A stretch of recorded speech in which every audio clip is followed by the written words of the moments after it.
Hai, masih bersama saya Mr. Z bicara. Tentu saja bicara tentang kebenaran berdasarkan fakta, data, dan realita.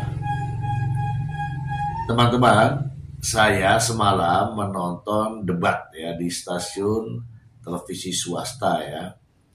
Di situ ada dua orang profesor, ada pengacara Nikita Mirzani, ada pengacara dari Dr. Reza Gladys, ada seorang praktisi hukum, Teolipa Yumara, dan ada seorang advokat yang bernama Sunan Kalijaga. Dalam perdebatan tersebut, saya melihat ya dari sisi akademis. Sebenarnya dalam perdebatan tersebut, saya pribadi berharap ada semacam pendapat-pendapat akademis yang bisa menambah wawasan, menambah kasanah. Karena apa? Di dalam perdebatan tersebut, di ruang itu ada begitu banyak mahasiswa yang melihat senior-seniornya sedang mendebatkan sebuah keilmuan, ya, pengetahuan dan juga mungkin pengalaman. Tetapi nampaknya saya menilai pada perdebatan tersebut jauh dari harapan. Saya ingin menyampaikan situasi ini kepada teman-teman semua agar semua bisa membuka mata, membuka hati, dan membuka pikiran. Mari kita lihat tayangan berikut ini. Abang sambil lihat Bang Fahminya boleh Bang? Ya. Jangan saya aja yang dilihatin Bang. Jadi pada prinsipnya begini. Supaya tidak tersesat. Di dalam dakwaan itu memang ada kaitannya dengan skincare. Ya. Dan di dalam dakwaan, ya kalau mungkin dia nggak pernah baca, saya kasih nanti dakwaannya terkait dengan skincare. Kalau berbicara skincare berarti ada overprice, overclaim, dan yang tahu semuanya itu adalah doktif. Doktif adalah namanya ada di dalam dakwaan, sehingga dia mempunyai kewajiban untuk menjelaskan persoalan tersebut, karena dia yang mereview, dia yang mengajukan ke laboratorium, dia yang mendapatkan data, sehingga dia mempunyai kepentingan untuk menjelaskan. Kalau dikatakan terjadi contempt of court, harus banyak belajar lagi supaya paham tentang contempt of court, biar Prof nanti yang menjelaskan.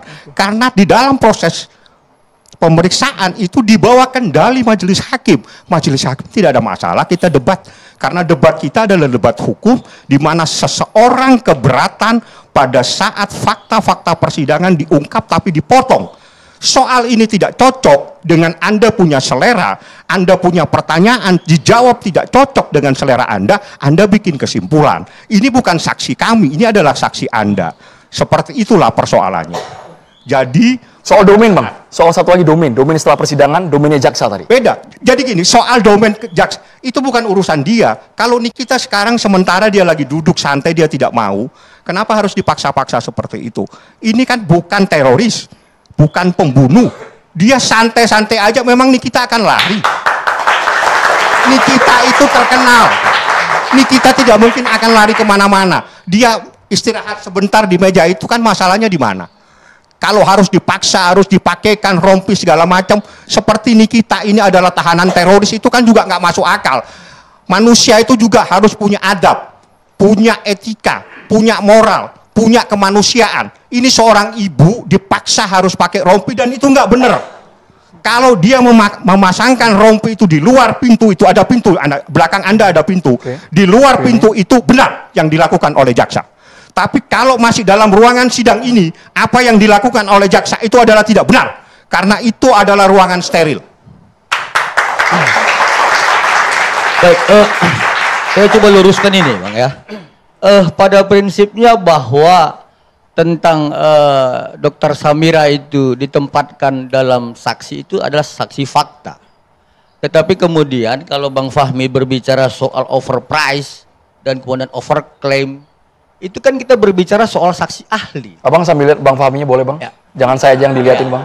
Jadi pada prinsipnya begini. Itu adalah salah satu tayangan yang mana ya masih dalam koridor tema perdebatan. Ya. Tidak ada masalah, ya masing-masing memiliki pendapat dan pandangan. Meskipun pandangan itu berbeda, tetap disuarakan dalam suasana yang sejuk begitu ya. Dan saya masih punya rekaman lain ya, pendapat dari narasumber berikut ini. Etis ya, karena ini kan selesai sidang, dia rekam, mungkin dia penggemar ini kan, ini mungkin dia penggemar. Bisa saja dia lagi jadi penggemar daripada Nikita Mirzani, tiba-tiba dia direkam. Tapi sampai terucap ada kata berat badan Bang? Itu urusan lain. Urusan itu lain lagi? Beda lagi manusianya. Oke, beda lagi manusia. Beda lagi manusianya. Semua ditumpahkan di dalam persidangan itu Bang ya? Itu dalam persidangan. Begitu dia keberatan, dia bilang, memang berat Anda punya berat badan keberatan. Dia kan keberatan. Dia bilang, Nikita bilang, berat Anda memang keberatan. Itu spontan kita saja. Kita. Refleks. Dan itu proses sidang, dan itu ada majelis hakim kok. Semuanya masih dalam koridor persidangan, masih di bawah kendali dan pimpinan ketua majelis hakim pada saat itu. Nah ini ada sekian orang, di situ adalah ibu, yang kalau tidak salah yang tengah ini yang dibilang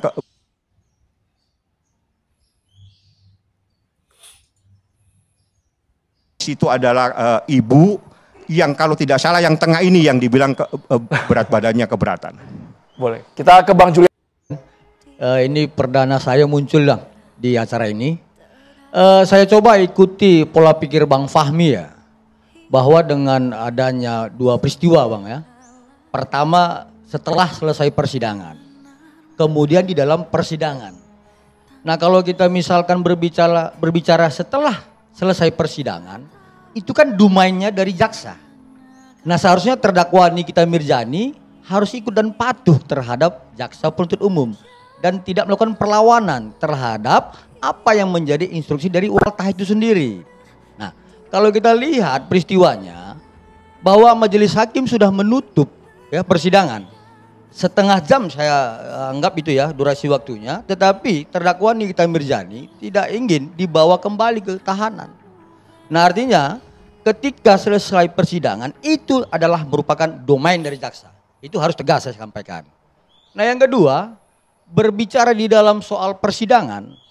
Nah saya bisa katakan ini adalah contempt of court. Dasarnya Bang? Pertama adalah menghina. Kemudian terakhir persidangan yang diskor oleh majelis hakim. Itu kan adalah upaya-upaya dari terdakwa Nikita Mirzani.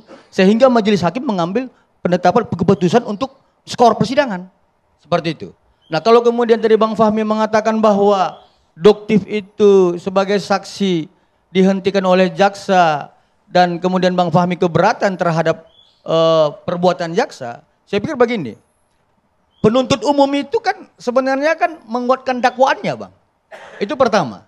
Nah yang kedua, ketika Bang Fahmi berbicara soal tadi soal overprice dan overclaim, itu kan di luar dari surat dakwaan. Tetapi pada saat penuntut umum ya, saya katakan penuntut umum, bukan jaksa penuntut umum ya.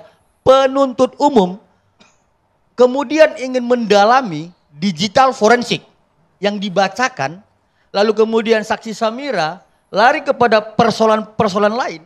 Penuntut umum harus membatasi itu. Kenapa? Yang harus dikuatkan oleh penuntut umum adalah berdasarkan digital forensik. Bukan tentang soal produk-produk yang sebenarnya bukan dari laporan klien kami. Itu harus dipahami gitu. Fakta-fakta kejadiannya jelas. Itu ada dari digital forensik. Dan dibacakan oleh penuntut umum. Penuntut umum kan menguatkan dakwaannya. Bukan ingin mendengarkan tentang produk-produk. Itu kan bukan persidangan menjual produk. Ya, itu persidangan untuk membuktikan dakwaan penuntut umum. Saya pikir begitu. Bang Fahmi komentar dulu boleh? Nah, itu juga pandangan yang positif. Ya. Namun demikian ada perbedaan. Dengan perbedaan itu saya kira tidak ada masalah. Yang jelas masih dalam koridor perdebatan. dengan tema yang sesuai. Ini menunjukkan bahwa adanya dinamika ya untuk perbaikan-perbaikan ke depan. Saya masih ada lagi berikut ini. Perbedaannya dengan Bang Fahmi. Bang Fahmi kan ada ukuran luar pintu, dalam pintu. Kalau saya enggak, ketika sidang selesai, ya sudah ditahan-tahan aja. Wong namanya dalam kekuasaan jaksa, begitu. Itu yang benar. Jadi nggak ada KUHP itu mengatur mengenai di luar pintu, di dalam pintu itu nggak ada. Itu pikiran Bang Fahmi. Tapi Bang Fahmi juga nggak salah juga. Karena memang belum ada aturannya. Jadi secara etik, Bang Fahmi boleh mengatakan begitu. Inilah yang namanya persepsi kan. Bang Julianus pakai undang-undang. Ini pakai persoalan ruangan. Nggak ada persoalan juga. Ribut juga biasa. Jadi kalau kita bicara sekali lagi contempt of court, ukurannya bukan kita ribut di sini, bukan ribut di sidang juga, tapi ukurannya adalah bagaimana ketua majelis hakim kemudian menentukan apakah ini sudah masuk ke pelecehan apa tidak. Pasalnya mana? Ketua majelis akan berpikir. Jaksa juga nggak bisa. Begitu. Satu lagi mengenai rekam-rekam, itu juga biasa.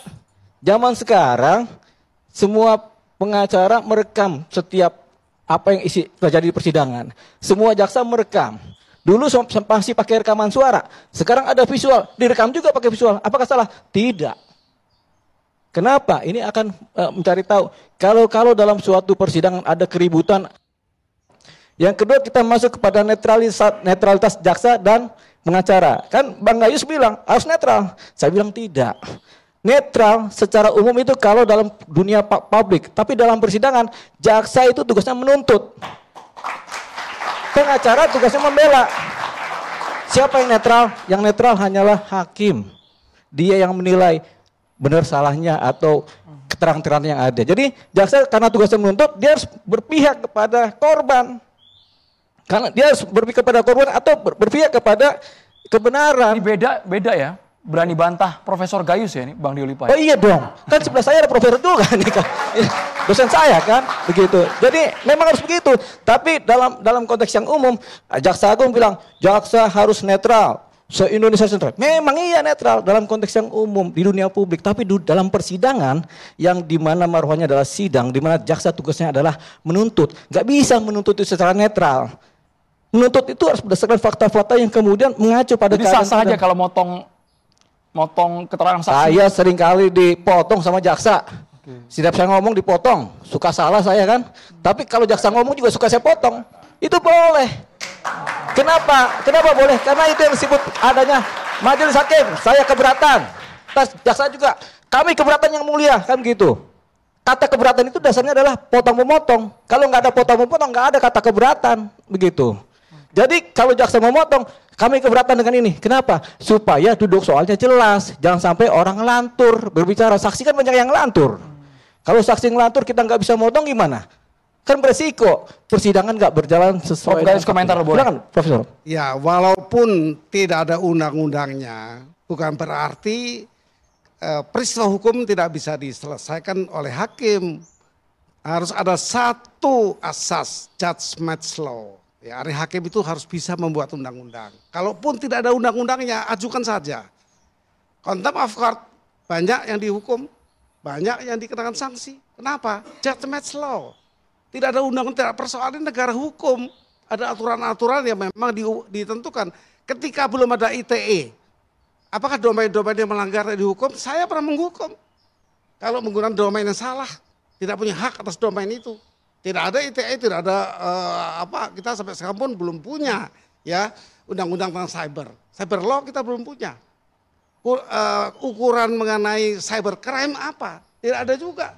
Tapi coba lakukan, pasti dihukum oleh hakim. Begitu. Poin jaksa Bang? Ya jaksa harus independen. Okay. Jaksa itu bagaimana harus independen? Dia tidak independen ketika dia bertugas untuk membela masyarakat. Independen juga artinya.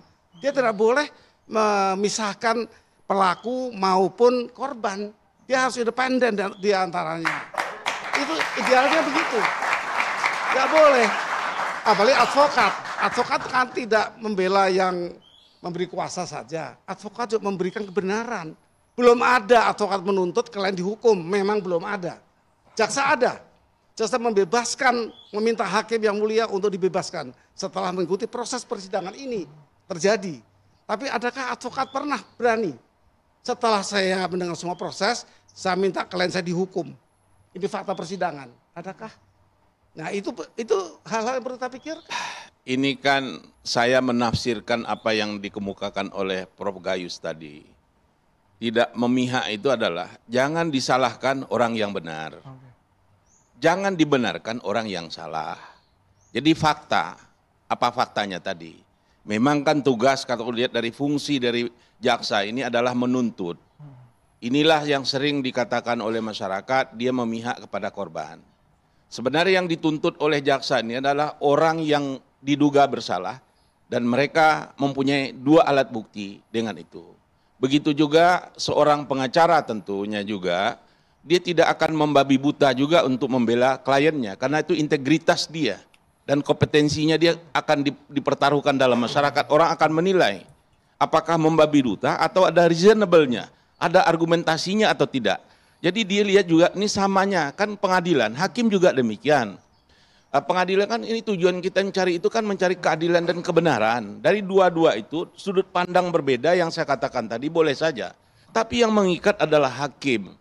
Baru hakim inilah yang ada di dalam kode etik yang diatur dan pedoman perilaku hakim tahun 2009 itu ada 10 prinsip. Antara lain mereka harus adil, fairness, tidak memihak. Ya itu yang di atas diatur di dalam kode etiknya baru itu.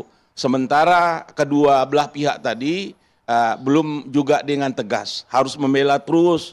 Tapi kan kebenaran yang dibela oleh, yang ini juga begitu dituntut adalah kebenaran, oleh pengacara, advokat juga yang dibela adalah kebenaran. Sebenarnya sama, kalau saya mengatirkan yang harus netral tadi menurut Prof. Gayus di situ.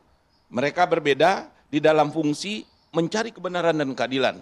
Itulah disajikan ibarat masakan, disajikan kepada hakim bahan-bahannya tadi. Ini loh Pak Hakim, dari perspektif saya begini, perspektif ini. Hakim lihat nanti, makanya dia mempertimbangkan dengan arif dan bijaksana. Makanya mereka memberikan keadilan kan. Yang dicari ke pengadilan itu adalah keadilan. Nah, saya sependapat ya dengan yang disampaikan di Olipa Yumara ya terkait dengan netralitas. Kalau masalah netralitas dalam proses penanganan perkara pidana atau dalam persidangan, jelas tidak ada jaksa yang netral. Justru kalau jaksa netral itu keliru ya menurut pendapat saya. Saya sependapat dengan Delipa. Kenapa? Karena jaksa memang tugasnya adalah menuntut terdakwa untuk bisa dibuktikan dan mendapat hukuman yang setimpal dari perbuatannya. Jadi tidak boleh netral. Kalau netral justru itu yang keliru. Justru jaksa melanggar daripada undang-undang. Karena netral. Padahal tugas pokoknya adalah membuat dakwaan, membuktikan perkara itu benar-benar terjadi dan menuntut hukuman kepada majelis hakim. Itu tugas jaksa penuntut umum. Saya masih punya satu ini menurut saya kontroversi ya. Ketika ditanya di awal dia tidak mau menjelaskan. Tetapi di saat ada waktu untuk menjelaskan justru lain temanya dan di luar tema debat. Ini adalah seorang pengacara yang saya juga tidak tahu perkara apa yang pernah ditangani, tetapi sepertinya namanya itu terkenal, Sunan Kalijaga. Tetapi yang saya kenal adalah seorang wali dan ini seorang pengacara. Mari kita simak pendapatnya berikut ini. Seumur hidup, Seumur hidup. semenjak 2009 saya jadi pengacara, datang ke Pengadilan Negeri Jakarta Selatan itu banyak sekali orang-orang bisa dikatakan sama netizen bodyguard gitu ya. Dan yang saya kaget, saya lihat di TV itu ternyata bodyguard ini mengawal mengawal satu pengacara yang kebetulan ada di depan Siapa saya. Bang? Disebutin aja Bang. Pak Anus ya. Julianus. Mengawal Pak Anus gitu loh. Ya, mengawal Pak Anus, saya lihat di wawancara TV, wih. Oh, jadi yang rame ini bodyguard di Pengadilan Negeri Jakarta Selatan itu Prof ternyata mengawal seorang pengacara yang ada di sini bersama kita gitu loh. Lalu saya pikir memang ada urgensi apa ya? Kok sampai seorang pengacara datang ke pengadilan itu di mana tempat semua orang mencari keadilan dan nyaman dan banyak polisi juga kok di sana. Harus apa urgensinya dengan pengawalan yang segitu banyak? Nah, ini menjadikan apa ya? Tanda tanya ada apa? Soal diksi pengawalan ini adalah asumsi Bang ya, asumsi Ya. pribadi Bang ya. Apakah itu Ya, memang saya betul kan cuma pengawalan apa yang fans saya atau lihat apa dan gitu saya ya? rasakan. Oke. Karena perlu diketahui, mungkin pemirsa belum ada yang tahu, kapasitas saya adalah pengacara atau kuasa hukum daripada Dr. Samira atau Doktif dan juga Dr. Oki Pratama yang diundang resmi oleh pihak kejaksaan untuk supaya dapat hadir, ya, supaya dapat hadir di persidangan, memberikan keterangan di persidangan Nikita Mirzani. Jadi tentunya saya berkapasitas untuk datang, gitu. Apakah mengganggu Bang ketika yang datang Abang tadi menganggap bodyguard? Yang pasti yang saya Kok melihat sampai narasi itu yang keluar gitu Bang? kalau saya lihat ada kegaduhan kemarin, memang ada penyerangan atau intimidasi terhadap klien saya, Dr. Oki, setelah bersaksi, ya, diserang, diintimidasi, didatengin sama gerombolan yang memang gerombolan itu sudah kami laporkan resmi di Polda Metro Jaya Januari kemarin. Nah, ini orangnya nih, ini orangnya yang sudah kami laporkan dan dia melakukan hal yang sama di pengadilan, Prof. Jadi orang ini, namanya saja saya sebut Arif Afanda, sudah resmi dilaporkan oleh klien kami. Yang mana Bang supaya kita Arif tidak Afanda, ya itu, ya betul itu. Sudah resmi kami laporkan di Polda Metro Jaya, ya dalam konteks kasus penyerangan. Lalu ketika saya mendampingi klien saya lagi, ya Dr. Oki, dia melakukan hal yang sama, penyerangan. Nah di sini saya lihat juga ada beberapa orang ya bodyguard yang mengawal dia, sehingga dia berani maju menyerang klien saya. Nah itu di situ dilihat ya. Abang ngamuk apa nih? Yang terucap kenapa? Saya nih, bilang, tolong Anda jangan menyatakan sesuatu yang tidak benar. Ya, saya sampaikan gitu. Dia terus teriak, wah Dr. Oki ini homo, Dr. Oki gini gitu. Dia terus menyampaikan, gitu. Itu ya? di luar konteks bahasan kita Bang ya? Iya, Di luar substansi. kan ditanya nih masalah terkait kegaduhan. Nah makanya saya bingung nih ada apa sih gitu loh. Kok bisa berani seorang terlapor melakukan hal yang sama di dalam persidangan atau di dalam pengadilan? Gitu loh. Ini saya ngelihat ada apa sih gitu loh. Kalau mau main mafia-mafiaan jangan di pengadilan, di luar sama saya. Ya, itu aja. Ya Bang ya, kalau mau main mafia-mafiaan kita di luar. Nggak usah pakai dikawal, nggak usah paranoid kayak gitu Bang. Ya, itu loh. Saya pikir ini hal yang perlu saya luruskan nih Bang. Karena Abang tadi menyampaikan bahwa Ntar dulu, udah kenal saya belum? Pakai mic boleh Bang? Udah kenal sama saya belum? tadi Sekarang. Bang Andromeda bilang Bang Sunan ya? Nah, udah kenal kan? Ini ya. Kemarin kan Anda tanya, siapa itu Sunan? Oke. Advokat. Oke. Siapa Sunan? Anda tanya loh di Ini, Bang, media. Kalau kita Ya? berbicara seorang advokat, Nah. kita tidak bisa mengajak advokat lain untuk berdebat di luar pengadilan. Satu. Kemudian, kalau perjumpaan kita hari ini adalah berdasarkan tentang Undang-Undang 40 tahun 99 di pasal 3 ayat 1. Nggak usah dan ngajarin pasal undang-undang 15. sama saya. Kita advokat. Ya. Saya harus memahami Oke, tentang Anda advokat berdasarkan ya? itu. Anda advokat. Ya. Sekarang saya tanya. Ya. Kita dari hadapan para senior dan jutaan pemirsa, ya. Anda barusan kita advokat. Advokat yang profesional itu adalah ketika dia menyampaikan sesuatu di hadapan media, dia bisa bertanggungjawabkan dan dia bisa membuktikan. Sepakat? Ya. Pak, sepakat seperti itu? Oke. Saya mau tanya. Oke. Saya mau tanya. Bentar, saya meluruskan yang Saya tadi. mau tanya Kalau dulu.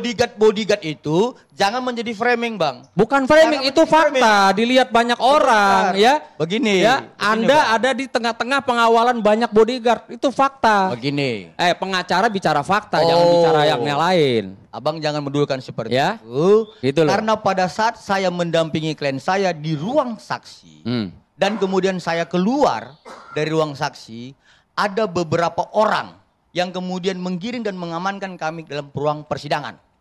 Tetapi framingnya tidak boleh abang katakan, saya mengkhususkan diri saya untuk dikawal. Itu satu.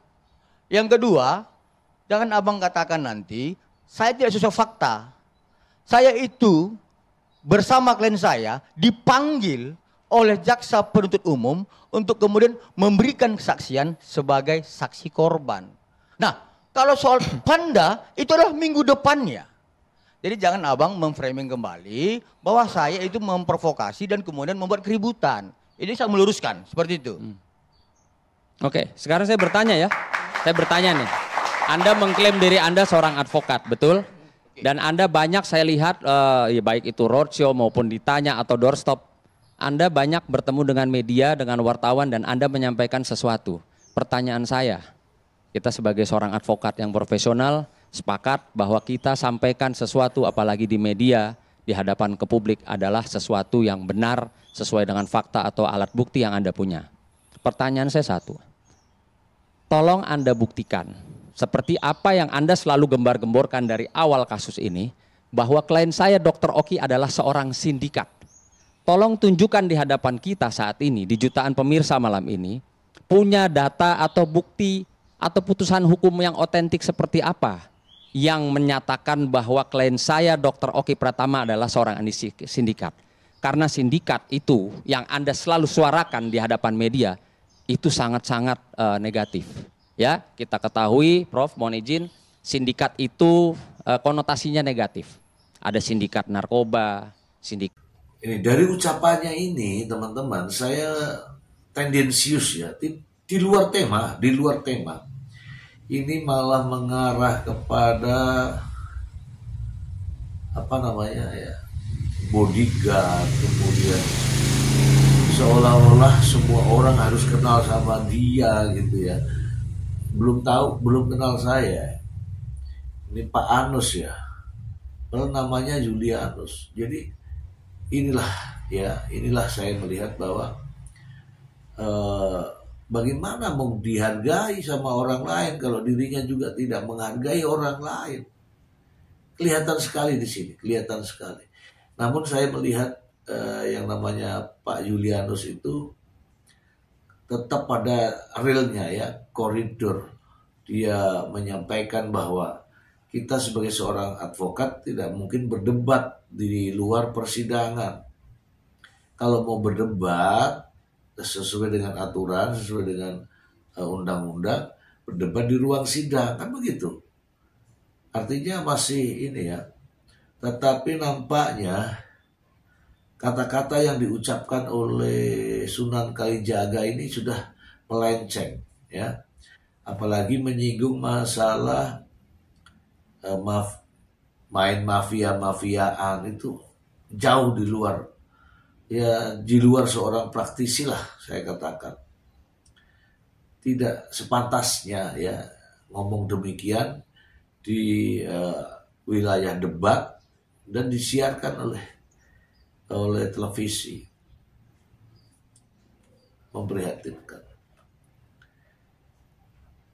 Ya kan? Dan inilah sebenarnya yang memulai awal kericuhan. Ada kericuhan di dalam perdebatan itu setelah ditutup ya. Namun tidak ditanggapi ya, tidak ditanggapi.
saya. Saya duluan, duluan. Sudah. Aku. Dia pukul muka saya. Duluan. Dia pukul muka saya. Di luar aja.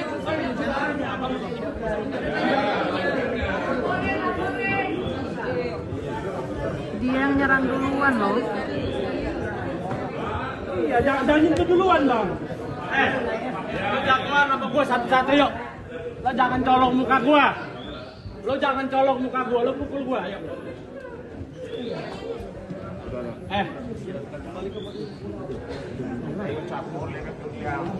Enggak, dia pukul muka saya, dia tolong. Siapa dulu, ntar sama kita duluan. Siapa duluan? Kembali ke posisi. Nah ya teman-teman, perhatikan baik-baik ya. Dari kedatangannya saja sudah nampak ya, serius amat. Dan sebenarnya tidak ada kejadian apa-apa. Nah, dari sinilah muncul kata-kata, muncul kalimat.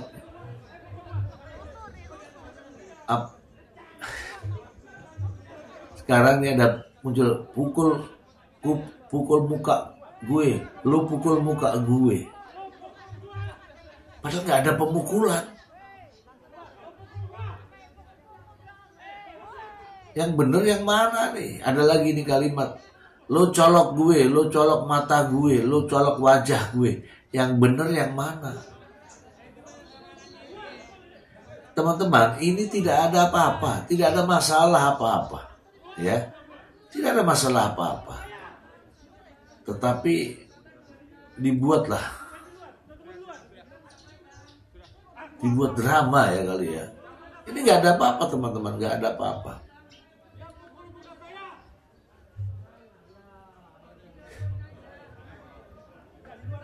Ya mungkin teman-teman bisa ini ya, bisa jujur saja, ini tidak ada masalah apa-apa nih.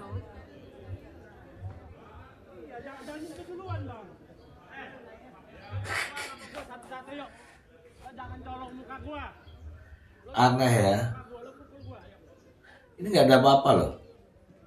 Tapi ada mulut yang keluar. Kamu pukul gue, lu pukul gue. Lu colok gue. Yang mana yang sebenarnya? Yang pukul, yang colok, yang di hidung, yang di mata. Nggak ada kejadian. Oke ya. Nah teman-teman melihat secara langsung ya. Tidak ada kejadian apa-apa. Tapi ada muncul suara-suara. Yakinlah bahwa itu tidak ada kejadian apa-apa. Ya, ini di debat publik yang hadir adalah para intelektual. Tidak ada masalah apa-apa. Jadi bisa menilai. Ya kalau saya menilai ini mencoba mendramatisir. Drama lagi ya teman-teman. Ya, Andalah yang menilai. Tidak ada apa-apa, dibuat seolah-olah terjadi sesuatu.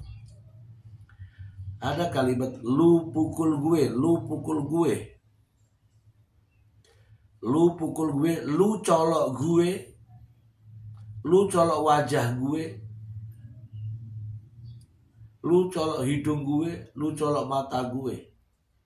Aneh. Jadi menurut pendapat saya, kejadian dalam debat tersebut tidak ada apa-apa. Jadi jangan banyak yang memframing ya bahwa terjadi sesuatu. Tidak ada apa-apa. Nampak di mata kita, melihat langsung. Tidak ada masalah apa-apa. Tapi dibuat drama seolah terjadi sesuatu. Silakan Anda yang menilai apa yang sebenarnya terjadi pada mereka-mereka ini. Ya, saya Mr. Z melihat bahwa ini adalah skenario untuk sebuah tayangan entertainment dan ya supaya tayang aja lah. Itu sih dari saya. Semoga bermanfaat. Bye.